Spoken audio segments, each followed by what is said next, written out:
What started as a weekend hiking trip for 5 college friends quickly turned into something none of them could have imagined when they discovered a hidden cave entrance nestled deep in the Blackwood forest.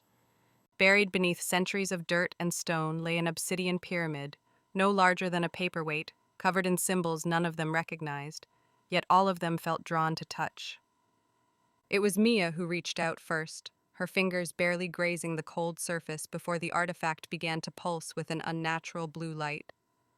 The pyramid levitated, spinning faster and faster until the symbols carved into its surface began to bleed a thick, dark substance that moved with purpose, like it was alive. None of them could move as they watched the darkness take form, a towering entity with glowing red eyes that seemed to stare into their very souls. Run! Jason was the first to be caught, his screams echoing through the cavern as the darkness enveloped him, his skin turning gray and lifeless where the entity touched. Only 3 of them made it to the cave entrance, the sunlight seemingly holding the entity at bay.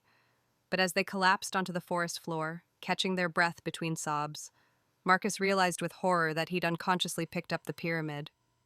That night, as Marcus sat alone in his room, unable to explain even to himself why he'd taken the artifact, he failed to notice the shadows in the corner of his bedroom growing darker, taking shape, or the fact that the skin on his arms was slowly turning the same ashen gray as Jason's had in his final moments.